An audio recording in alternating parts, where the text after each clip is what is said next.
भारत ने हमें एक जख्म दिया है और हम भारत को 1000 जख्म देंगे। राष्ट्रपति जुल्फिकार अली भुट्टो। साल 1971 में भारतीय सेना ने पाकिस्तान को सीधे युद्ध में घुटने टेकने पर मजबूर कर दिया था।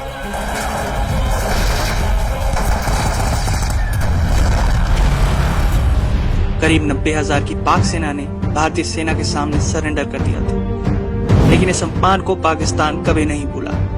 पाकिस्तान के राष्ट्रपति जुल्फिकार अली भुट्टो ने कहा कि बांग्लादेश बनाकर भारत ने हमें एक जख्म दिया है और भारत को हम ऐसे 1000 जख्म देंगे। 1971 के बाद पाकिस्तान ये समझ गया कि वो सीधे युद्ध में भारत को नहीं हरा सकता, इसलिए इसके बाद शुरू हुआ छद्म युद्ध का कारोबार।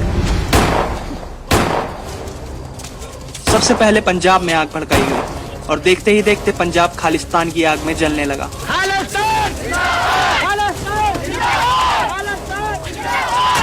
खालिस्तान नाम की इस पूरी हिंसा के खेल के पीछे पाकिस्तान ही था और आज ये बात पूरी दुनिया मानती है। जब तक भारत ने पंजाब में लगी आग को ठंडा किया, पाकिस्तान ने कश्मीर में आतंकी सप्लाई करनी शुरू कर दी। कि कश्मीर के अवाम बहादुरी के साथ, दिलेरी के साथ अपनी आजादी खुद लेंगे।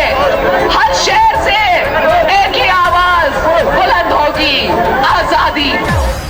और कश्मीर में हो रही इस हिंसा से बचने के लिए कश्मीरी पंडितों को रातों रात पलायन करना पड़ा। कश्मीर के बाद 93 में मुंबई में हुए बम धमाकों से पूरा देश हिल गया और इसके बाद देश के सारे बड़े शहरों में देखते ही देखते धमाकों की कतार लग गई।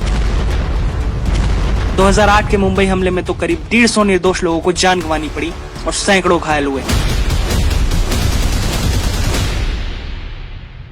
कांग्रेस सरकार ना तो खुद कोई जवाब दे पा रही थी, ना ही पाकिस्तान को अंतर्राष्ट्रीय मंचों पर अलग थलग करवा पा रही थी।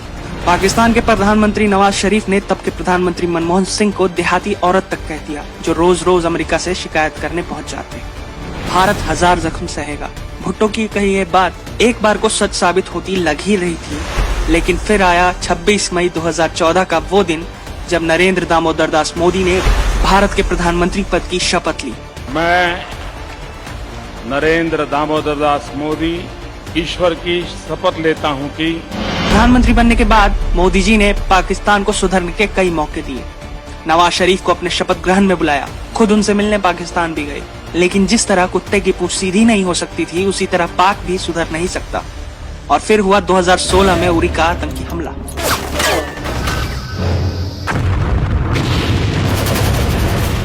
इस कायरतापूर्ण हमले में सोते हुए निहत्थे सैनिकों को जलाकर मार दिया गया।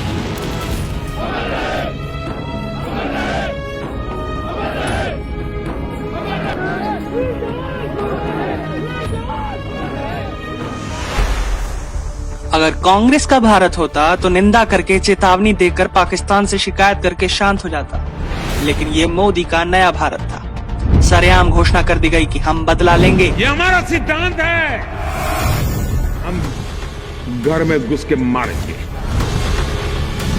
और फिर 28 सितंबर की रात को भारतीय सेना ने एलओसी के पार जाकर सर्जिकल स्ट्राइक की।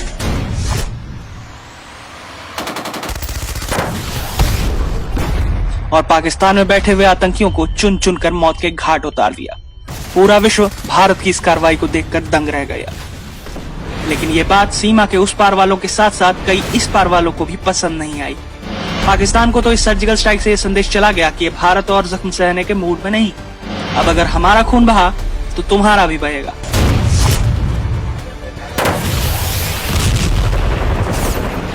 लेकिन करीब 4 दशकों तक पाकिस्तान की किसी हरकत का जवाब न देने वाली कांग्रेस भारतीय सेना के शौर्य को स्वीकार ही नहीं कर पाई।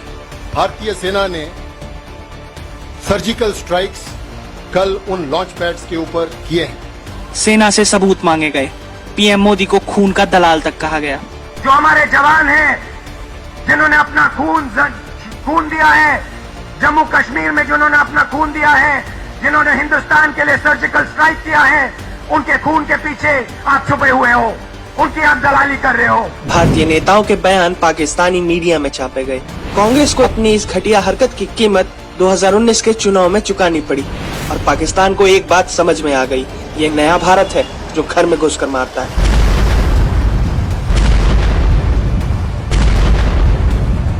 सवाल ये नहीं है कि सर्जिकल स्ट्राइक में भारतीय सेना ने कितने आतंकी मारे, बात यह है कि अब दुनिया जानती है कि भारत अब आतंक को और सहन नहीं करेगा। खून अगर हमारा बहा तो घर में घुसकर जवाब मिलेगा। देश क्या कर सकता है ये दुनिया ने देख लिया।